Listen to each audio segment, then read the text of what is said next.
Bien, seguimos con el estudio. Hoy día nos toca estudiar la lección número 54. Esta lección todavía seguimos en el libro de Lucas capítulo 18. Sí, de ahí ya empieza a jugarse un poquito más.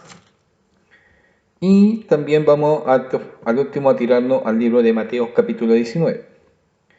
Lucas 18 del 1 al 14 vamos a hablar de la parábola, la viuda y el juez y el fariseo y el publicano.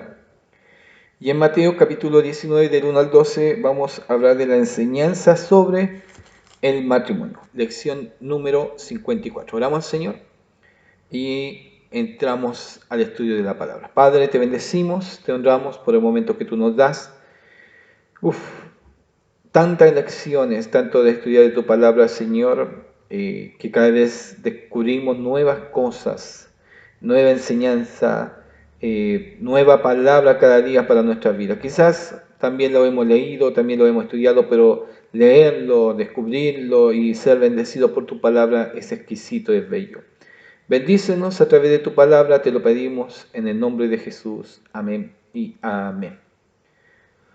Bien, entonces entramos al libro de Lucas, capítulo 18, del 1 al 14.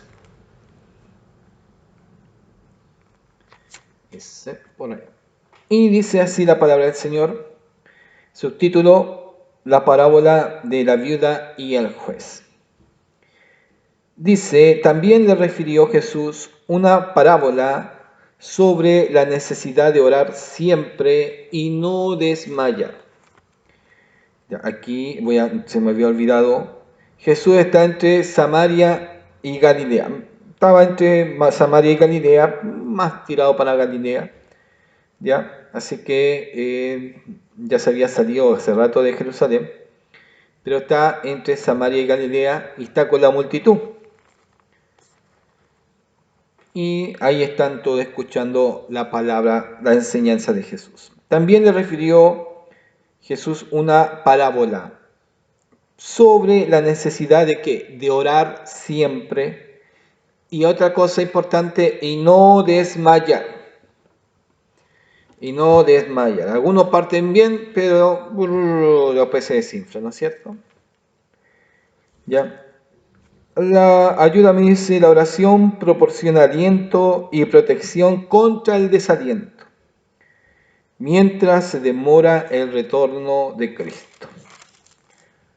La oración. 2. Diciendo, había en una ciudad un juez que ni temía a Dios ni respetaba a hombre. Había también en aquella ciudad una viuda, la cual venía a él diciendo, hazme justicia de mi adversario. Y él no quiso por algún tiempo, pero después de esto dijo dentro de sí, aunque ni temo a Dios, ni tengo respeto a hombre, sin embargo, porque esta viuda me es molesta, le haré justicia, no sea que viniendo de continuo me agote la paciencia. Era bien, era bien caradura el juez, pero la insistencia de la viuda era mucho más fuerte, porque esta viuda me molesta y le haré justicia, no sea que viniendo de continuo me agote la paciencia. Y dijo el Señor, oíd lo que dijo el juez injusto.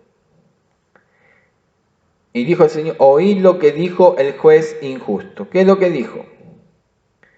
El 7. ¿Y acaso Dios no hará justicia a sus escogidos que claman a Él día y noche? ¿Se tardará en responderles? Os digo que pronto le hará justicia, pero cuando venga el Hijo del Hombre, la pregunta, ¿hallará fe en la tierra? Entonces aquí nos habla de una viuda que es insistente, ¿ya?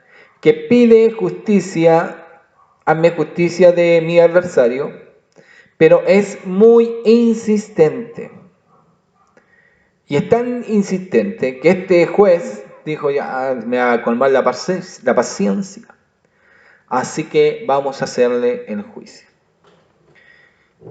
¿Acaso Dios no hará justicia a sus escogidos que claman a Él día y noche? Se habla de ¿qué cosa?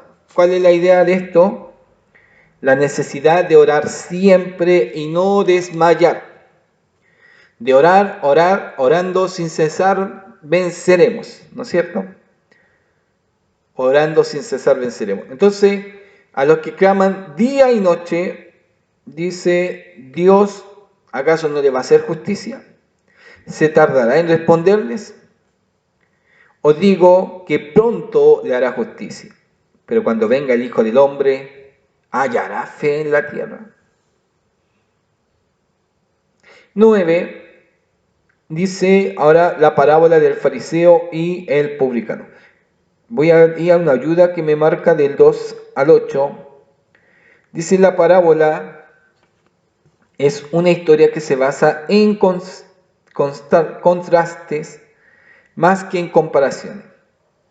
La disposición de Dios para impartir justicia contrasta con su renuncia al juicio que solo la dispensa por desesperación ante la insistencia de la vida. La disposición de Dios para impartir justicia contrasta con su renuncia al juicio, que solo la dispensa por desesperación ante la insistencia de la vida. Lo que se resalta aquí es el deseo y disposición de Dios. Por otro lado, nosotros no somos como la vida, sino miembros del cuerpo de Cristo. De ahí que podamos esperar que el juez justo, el Padre, nos traiga el remedio para el mal cuando oramos. Cuando oramos. Y hay una cosa bien especial que nosotros tenemos que tenerla bien clara. Aún cuando andamos en la voluntad de Dios, Él sabe aún los pensamientos y conoce el deseo de nuestro corazón. ¿No es cierto? Es tan especial Dios en eso que nos conoce. Y nosotros mientras oramos, sabemos que vamos a recibir de parte de Dios. También, viene después otra ayuda acá. Voy a ir acá a la otra Biblia, así me marca del... Bien. Me habla del juez deshonesto. Este juez deshonesto representaba al poder corrupto, porque ni temía a Dios ni buscaba justicia para el pueblo. La viuda era la imagen del desamparo, porque no tenía dinero para sobornarlo, ni algún poderoso que interviniese a su favor. No tenía nada, era injusto, era corrupto,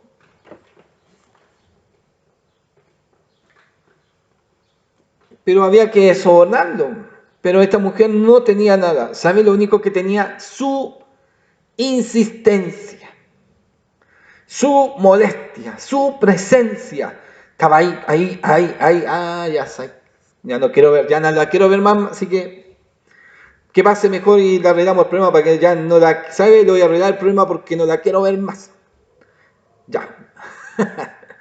Y ahí, ¿sabe? Hay personas que son constantes. Algunos van y después nunca arreglan sus problemas ni su situación por no ser constante. Algunos dicen, ¿qué? Si no tengo plata, ¿cómo voy a hacer las cosas? Por no ser constante, porque ven sus necesidades o ven el fin en qué situación, en la economía, todo lo demás, que no pueden sobornar. Ella no lo podía hacer, pero era constante. Ahí voy a estar, ahí voy a molestar, hasta que haga lo que yo quiero. Y viuda, ¿qué enseñanza nos marca en ese sentido? Versículo 9, parábola del fariseo y el publicano. A unos que confiaban en sí mismos como justos y menospreciaban a otros, dijo también esta parábola. ¿ya? A unos que confiaban en sí mismos como justos. ¿Ah? Ellos estaban bien, considerados bajo su escala, ellos eran buenos. Y menospreciaban a otros, dijo también esta parábola. Dos hombres subieron al templo a orar. Uno era fariseo y el otro era publicano. ¿Se acuerdan que en las lecciones anteriores estuvimos hablando que Jesús se reunía con los publicanos y los fariseos lo criticaban? Aquí, tengo una palabra buena, dijo Jesús. Tengo una parábola que enseñar. Dos hombres subieron al templo a orar. Uno era fariseo y el otro publicano. El fariseo, puesto en pie, oraba consigo mismo. Oraba consigo mismo. De esta manera. ¿Cómo orar consigo mismo? ¿Ah? No, es una oración rara. Oraba consigo mismo. Gracias, Señor, porque yo soy así. Daba sus propias referencias. Oraba consigo mismo de esta manera. Dios, te doy gracias porque no soy como los otros hombres, ladrones, injustos, adúlteros, ni aun como este publicano, consigo mismo. Hacía su propio currículum vitae ahí, y soy así, Señor, yo soy así. No era una versión para Dios, no, era una versión para él. Rara la oración. Y marca todavía lo que hace. Ayuno 2 veces a la semana y doy diezmo de todo lo que gano. Ayuno 2 veces a la semana, doy diezmo de todo lo que gano. Mas el publicano, estando lejos, no quería ni aún alzar los ojos al cielo, sino que golpeaba el pecho diciendo: Dios, sé propicio a mí, pecador. Os digo que éste descendió a su casa justificado antes que el otro, porque cualquiera que se enaltece será humillado, y el que se humilla será enaltecido. Y es curioso, él oraba consigo mismo. Yo he escuchado oraciones donde en vez de Señor te damos gracias, no, Señor te doy gracias porque fui para allá, Señor te doy gracias porque también estuve allí, también te doy gracias porque fui para allá, fui también para esto, tú sabes que era difícil y también fuimos para allá. Es decir, yo no sé a veces quedo mirando, ¿es oración? ¿O es una información? Y no sé si es la información para Dios o para los hermanos para que escuchen lo que hizo el hermano. Quizás también esa es una oración consigo mismo. Tengamos cuidado porque cuando se hace orar a los demás, hermanos, dirijan oración, todos estamos escuchando, todos estamos escuchando. Y a veces la interpretación de la oración es como rara. Es más está presentando lo que hizo y también lo que espiritualmente hace. No, Señor, tú sabes que yo paso orando. Tú sabes, Señor, que yo cada día me derramo delante de ti. También empezamos a dar, ¿qué cosa? Las excusas o nuestro currículum, lo que estamos haciendo. Señor, acuérdate que yo fui para allá, acuérdate que también el trayecto era difícil, acuérdate acuérdate de esto otro, Señor. Yo digo, ¿y el Señor no lo habrá sabido eso? Y a veces uno queda mirando o queda con la pregunta, ¿le interesará a Dios saber aquello? Cuando Él quiere escuchar, ¿qué es lo que quiero? ¿Qué es lo que necesito? ¿Qué es lo que estoy pidiendo? O decirle, Señor, tú eres maravilloso, tú eres especial, tú eres increíble. Orar consigo mismo, voy a marcarlo porque es tremendo escuchar gente orar de esa manera. Bien. Dice, versículo 9, no toda oración es genuina. Jesús también corrigió la equivocada noción de que la justicia es un logro humano. en el lugar de una dádiva de la gracia de Dios. Es un regalo de Dios.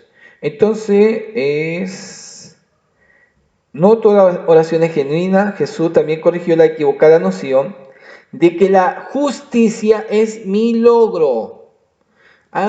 No, porque yo estoy haciendo esto, porque yo hago esto, porque yo hago esto, y ustedes no, entonces ustedes están más mal. No es por nuestros logros, es solamente bajo la misericordia de Dios. A Dios sí, así le place. Mire, yo a veces, y a veces lo digo como chiste también, hay personas que entran a la iglesia. Yo trabajé mucho con una persona que entró a la iglesia, trabajábamos, y Dios le da vista espiritual. Y yo dije, ¿qué?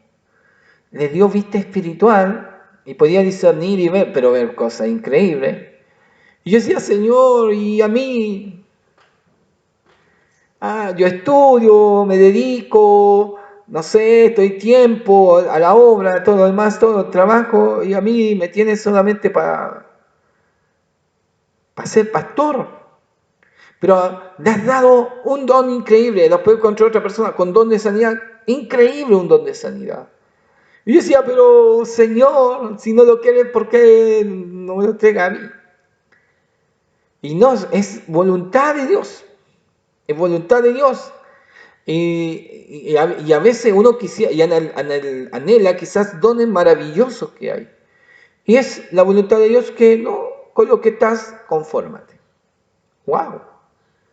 Wow, yo digo, bien, pero ahí viene la otra situación. Lo que el Señor me ha dado, tengo que trabajarlo bien. Y podemos colocar, en lo poco has sido fiel, sobre mucho te pondré, ¿no es cierto? Y si yo trabajo bien para el Señor, trabajo bien para lo que Dios me ha puesto, donde me ha colocado, Dios va a bendecir. Dios va a bendecir. Pero no puedo estar anhelando y, dame esto. No. Tenemos que reconocer y entender lo que Dios nos da bien. Y aún, lo que Dios nos ha dado, a veces uno dice, Dios me ha honrado con el pastorado. Sí, es una labor muy, muy delicada y especial. Y hay que cuidar la oveja y paciencia y muchas cosas. Pero es una labor hermosa, bella, que el Señor nos ha colocado. Pero hay que hacerlo bien. Hay que hacerlo bien. Y ahí Dios quizá añada y quizás no. Pero hay que ser fiel donde Dios nos coloca. Amén. Así que, y hay que tener cuidado con aquellas oraciones muy, muy personales. El 12 me marca, dice, algunos fariseos sobrepasaban los requerimientos de la ley, diezmando aún sobre aquello que compraban.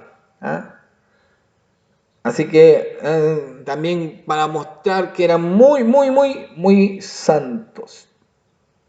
A mí pecador es una expresión que revela una forma dramática de los sentimientos de culpa del publicano. A mí pecador. Y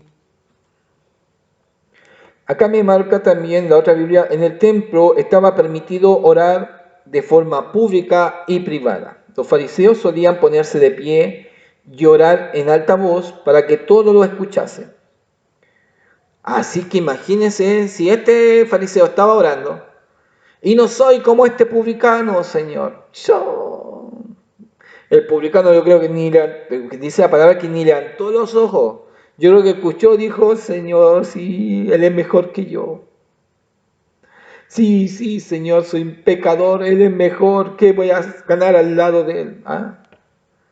Los fariseos solían ponerse de pie y orar en alta voz para que todos lo escuchasen. Por el contrario, el publicano o recaudador de impuestos, avergonzado por su pecado, inclinaba humildemente su cabeza, golpeaba, dice, su pecho, una muestra de dolor, y pedía misericordia a Dios.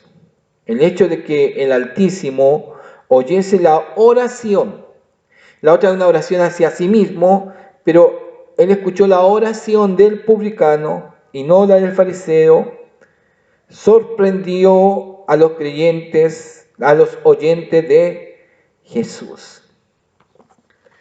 ¿Lo entendieron? Algunos dijeron, entonces, ¿qué pasa?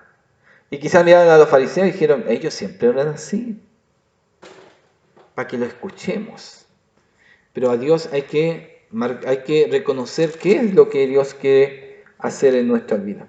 Mateos, vamos a pasar a otro punto, Mateos capítulo 19 del 1 al 12. Habla del divorcio. Y voy a ir a la otra Biblia, Mateos 19 del 1 al 12. Bien, dice así. Aconteció que cuando Jesús terminó estas palabras, se alejó de Galilea y fue a las regiones de Judea al otro lado del Jordán. Entonces estaba en Galilea y se fue a las regiones de Judea al otro lado del Jordán. Vamos viendo el mapa. 2. Le siguieron grandes multitudes y los sanó allí. Entonces vinieron a él los fariseos, de Jerusalén, no, los seguían por todos lados, yo creo que de la sinagoga en Jerusalén, mandaban comitivas que siguieran a Jesús y tratar de hacerlo caer. Tenía una persecución intensa. Entonces vinieron a él los fariseos tentándole y diciéndole, ¿es lícito al hombre repudiar a su mujer por cualquier causa? Ya, aquí habían dos escuelas de los rabinos. La escuela, voy a colocarle Shammai y la Hillel, ¿ya? Una de esta escuela, voy a ayudar al tiro. Los rabinos estaban divididos en cuanto a la interpretación del divorcio. No todos pensaban igual, y aquí quizás vamos a encontrar dos clases de rabinos con dos ideas diferentes. No tenían un solo pensamiento concerniente al divorcio y quieren encontrar en Jesús una respuesta, capaz que tira para un lado o para el otro. Vamos a ver cuáles son las respuestas. Entonces, los rabinos estaban divididos en cuanto a la interpretación del divorcio. Los conservadores de la escuela Shammai sostenían que el adulterio era el único motivo de divorcio. Solamente por adulterio podía haber un divorcio. La escuela de Shammai. Mientras los liberales de la escuela de Hillel eran partidarios del divorcio. ¿Ya? Eran partidarios del divorcio por cualquier causa. Aún se podían aún se podían separar por disgustos personales. Por una rabieta, se separan. ¿Ya? Entonces a Cristo le hacen, ahí están los fariseos, y las dos posiciones están pendientes a lo que va a responder Cristo. Entonces vinieron a él los fariseos, tentándole y diciéndole, ¿es lícito al hombre repudiar a su mujer por cualquier causa? Él respondiendo le dijo, ahí voy a detenerme un poco. Mateo capítulo 19, versículo 4. A veces no doy la cita, por eso me acuerdo. Versículo 4. Él respondió y les dijo, ¿no habéis leído que Él los hizo al principio, varón y hembra los hizo? ¿Ya? Y dijo, por esto el hombre dejará padre y madre y se unirá a su mujer. Por esto. ¿Cuál es esto? Es la unión entre un hombre y una mujer. Y los dos dejarán a su padre y a su madre y se unirá a su mujer. Y los dos serán una sola carne.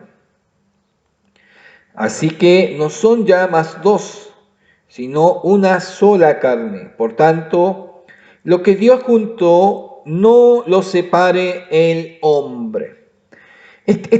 Nosotros es una bendición cuando viene un matrimonio y quiere la bendición y nosotros como pastores colocamos la argolla y todo lo demás, ¿ya? En la iglesia nosotros colocamos la bendición. Antiguamente la iglesia en sí casaba porque no estaban los registros civiles y todo lo demás, que eran registros legales, ¿ya? Y quizás la iglesia tenía sus libros y ahí quedaban las inscripciones. Hoy día existen los registros legales de cada nación y ahora la iglesia no es la que casa, sino que la que coloca la bendición. Y tiene que ser entre un hombre y una mujer. Aquí está hablando, vamos siguiendo la palabra del Señor, un hombre y una mujer, ¿no es cierto? Porque lo dice, lo que Dios juntó no lo separe el hombre, y los dos serán uno. Y el 4 dice, varón y hembra los hizo. Entonces, matrimonio habla de una unión entre un hombre y una mujer, y como siervo del Señor, como pastores, nosotros colocamos la bendición. Lo que Dios ha unido, no lo separe el hombre. Aquí viene una cosa, ¿qué es lo que Dios ha unido? Hay muchas personas que vienen quizás de afuera de la iglesia, por favor, si nos pueden casar, y vienen solamente por la ceremonia y se van. Pero en la iglesia hay muchos que han pedido, solteros y solteras, pide al Señor, Señor, úneme, dame un esposo, dame una esposa. Y en esto Dios hace una historia bien especial y hace un encuentro y Dios los une. Y ahí podemos usar lo que Dios ha unido. Porque se pidieron, colocaron su vida de solteros, lo colocaron a Dios y colocaron su vida para que Dios uniera y hubiera un encuentro entre su esposo y su esposa. Pidiendo un esposo, pidiendo una esposa, y a esa contestación Dios hace una unión. Lo que Dios juntó no lo separe el hombre. 7. Le dijeron, ¿por qué pues mandó Moisés dar carta de divorcio y repudiarla? Y ahí de nuevo viene con la idea. ¿Cuál es la esencial? ¿Era por solamente adulterio o era por cualquier causa? Él les dijo, por la dureza de vuestro corazón. Moisés os permitió repudiar a vuestras mujeres, mas al principio no fue así. Ellos, los hombres, estaban teniendo problemas muy fuertes con la mujer, o eran muy violentos con ella. Así que tuvo que haber quizás por parte de Moisés y la dureza de sus corazones, ¿qué cosa? El permiso para hacer esta situación de repudiar a su mujer. Y yo os digo que cualquiera que repudia a su mujer, salvo por causa de fornicación, y se casa con otra adultera. Y el que se casa con la repudiada, adultera. Le dijeron sus discípulos, si así es la condición del hombre con su mujer, no conviene casarse. Lo que piensan los discípulos, sí, pues si a la final voy a pelear, o a la final, no sé, no me puedo separar de ella, me caso y después tengo problemas o tengo dificultades, después ya no me gusta y me gusta otra, mejor no me caso. No conviene casarse. ¿Ya? Aquí viene la otra situación. Nosotros cuando venimos, nosotros hacemos un juramento delante de Dios. Juro quererla, amarla, respetarla, ora enferme, ora sane, ora rica, ora pobre, ¿se acuerda? Y damos nuestra palabra delante del Señor y delante de los testigos. Damos nuestra palabra. Y esa palabra tendría que perdurar en el tiempo. En el tiempo. ¿Por qué? Estamos comprometiendo. Si venimos solamente por una ceremonia y no por un compromiso fuerte, legal que el Señor nos haya dado, está algo mal. Y tenemos otra situación que nadie nos enseñó a hacer matrimonio. Es importante y muy importante. Cuando viene una pareja, se casa, es muy importante que vaya teniendo instrucciones porque van a pelear, van a haber desajustes, que me voy a enojar, y que las primeras peleas, la segunda o las peleas en el tiempo, que me voy a mi mamá, que separémonos. Y la única palabra que ocupan es separémonos. Pero después se olvidan de todo. Oiga, hay peleas tan chicas, hay peleas tan insignificantes, por cualquier motivo, insignificante, que personas se separaron. Y después, en el tiempo, y ni sé por qué me separé.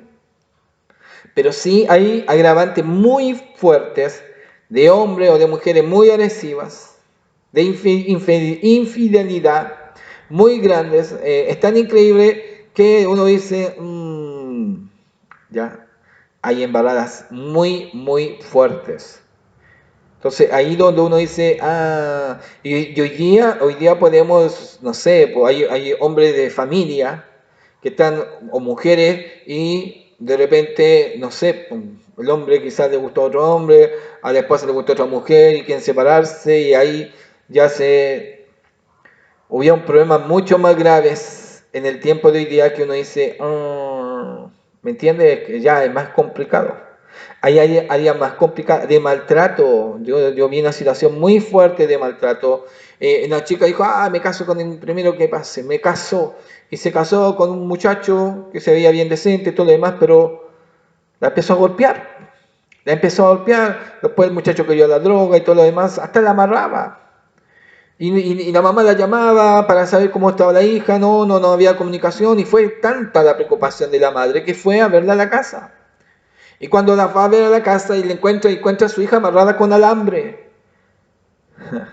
desasiada, y el hombre, no había que explicarle a la suegra por qué la tenía así. No iba a haber una separación. Era un hombre bruto, brutal, complicado. Hoy día nosotros podemos decirle, no, es que tiene que seguir con él. Tengamos que tener cuidado porque a veces tenemos hijos, podemos decir, no, tiene que seguir con él. Pero cuando tenemos hijo e hija y le toque algo parecido, vamos a opinar de otra manera. Entonces, ahí donde tenemos que tener cuidado. Ahí donde tenemos que tener cuidado. Es decir, cuando usamos la vara, ¿con qué medimos? Tenemos que tener cuidado porque tenemos familia que también vamos a tener que usar esa misma vara. Bien, vamos a ver. Voy a avanzar más rápido. Me dice, dinámica del reino. Del 1 al 9. El divorcio es consecuencia de un corazón endurecido hacia Dios. ¿Sí? A veces hay problemas muy fáciles de resolver. Hay adaptaciones. Cuando hay problemas, es importante ir a la iglesia. Es importante ir al pastor, a los líderes, y relatar sus problemas, que le vayan visitando, que vayan viendo, que vayan aprendiendo, porque hay cosas que hay que aprender. Hay cosas, ya hombres, su matrimonio quizás ya han pasado crisis, porque todo matrimonio pasa su momento fuerte, pero qué importante tener una ayuda, una consejería, ¿ya? Entonces, orden familiar. En el texto, Jesús francamente aborda un asunto fundamental. La causa del divorcio es la dureza del corazón. Detrás de cada matrimonio roto hay un corazón endurecido contra Dios, ¿ya? Y después, endurecido contra el compañero y cónyuge. Si alguien está haciendo cortocircuito en el matrimonio, ese después ya no quiere acercarse a Dios porque Dios lo va a acusar. Ven a predicar y están hablando del matrimonio, están hablando del adulterio, y Dios no quiere ir a la iglesia. Lo empieza a acusar. Y no quiere ya saber nada de Dios y empieza a encontrarle todas las fallas ¿a quién? A su pareja, a su esposa. Y después se manda a cambiar. ¿No es cierto? Después está endurecido contra el compañero cónyuge. Desde el principio mismo, la intención de Dios en lo que concierne al matrimonio fue que el matrimonio sea para toda la vida. Teniendo en cuenta esto, los creyentes debían tener cuidado al escoger al compañero o la compañera para la vida. Hay que pensarlo. Por eso hay que pedirle a Dios. ¿Ya? Entonces hay que tener un cuidado de escoger el compañero o compañera para toda la vida. A pesar de ello, ningún matrimonio está completamente libre de las diferencias. Ninguno. Diferencias y dificultades que pudieran conducir al divorcio. Si el esposo y la esposa fueren defraudados en sus inclinaciones naturales, si el esposo y la esposa fueren defraudados en sus inclinaciones naturales, el diablo exagerará las fallas y las insuficiencias del cónyuge, sembrará sospecha y celos, provocará la autocompasión, insistirá en que mereces algo mejor y te hará la engañosa promesa de que las cosas serían mejores con alguna otra persona. Pero escucha las palabras de Jesús y recuerda, Dios puede cambiar los corazones y quitar toda su dureza si tan solo nosotros se lo permitimos. Dios puede hacer cambios muy, muy especiales. Vi un hermano, una experiencia de un hermano, una vez tenía un matrimonio estable, muy estable, se veía bien el matrimonio, pero el hermano cayó en adulterio, nunca lo supo su esposa, me comentó, pastor, caí en adulterio, esto y esto, ni mi esposa sabe de quién estoy hablando, porque es secreto.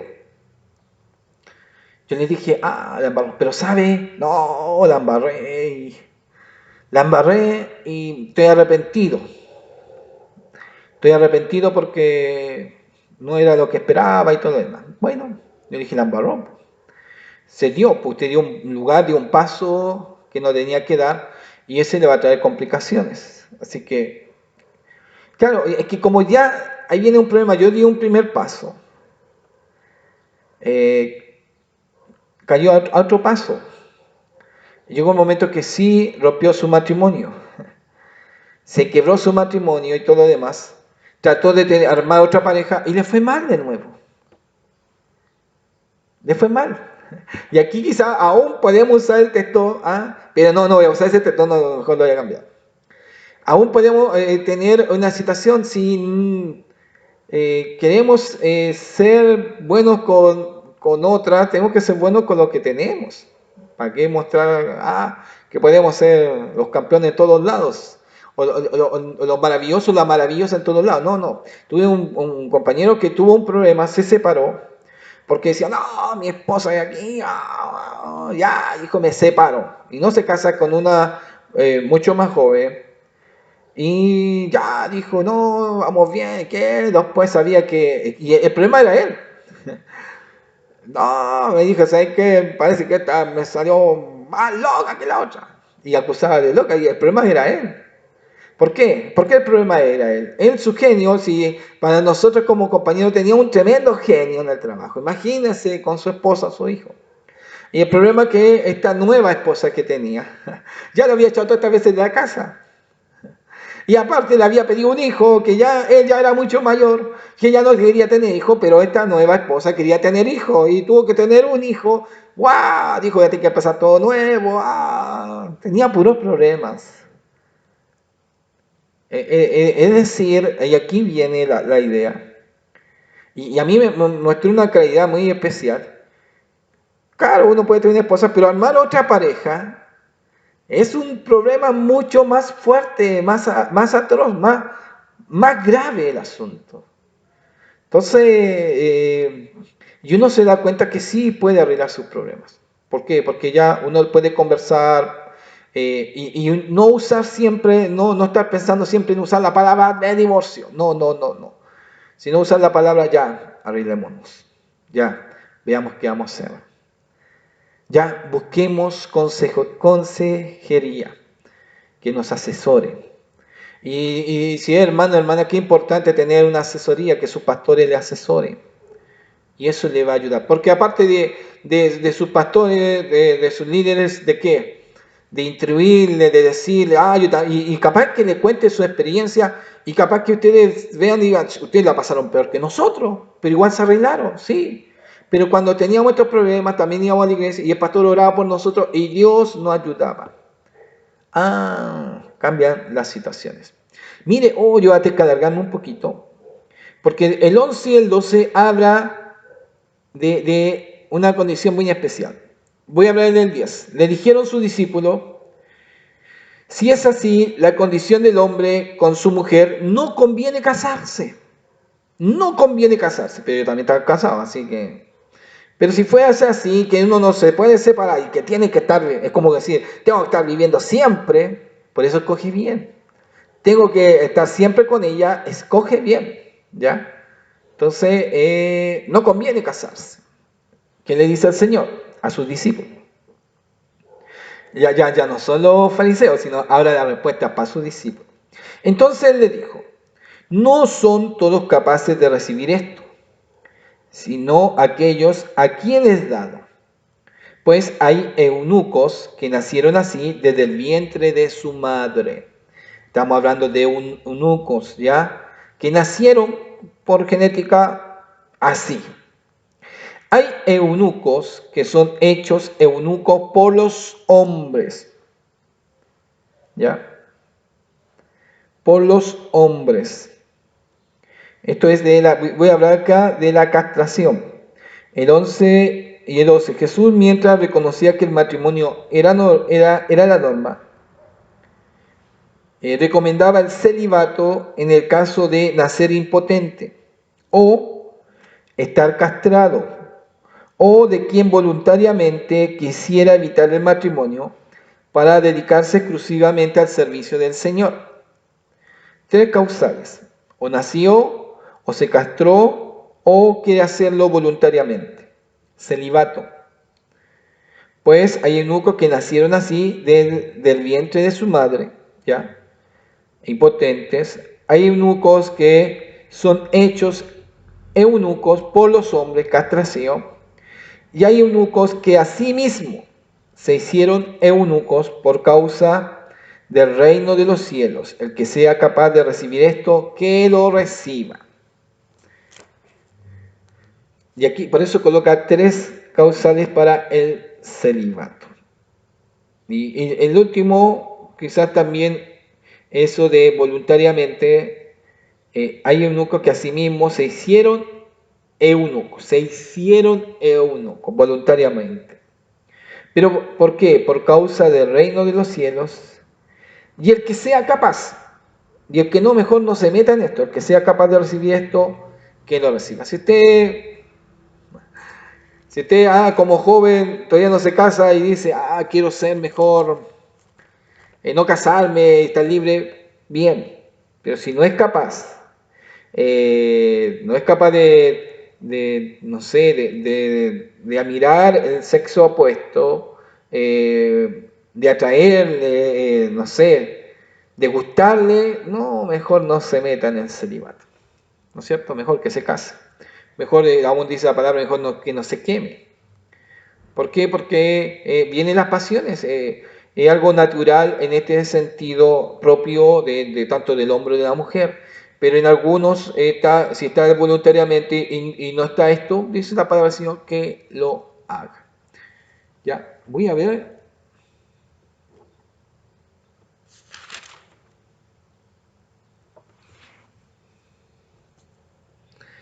Eh, 10. Jesús no estaba condenando el matrimonio ni el celibato, sino destacando que ambos ofrecían cierta ventaja. La soltería puede significar más tiempo para la obra del reino, pero no todos pueden soportar vivir solos.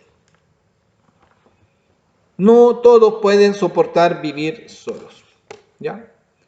Así que, oiga, tenía tema para rato. Aquí me sale el divorcio. Tengo mucho rato, así que aquí vamos a parar. El Señor les sea bendiciendo. Si quiere buscar más, puede estudiar bastante en relación a esto y le puede ayudar demasiado. Ojalá lo pueda hacer. El Señor le bendiga. Siga estudiando la palabra del Señor.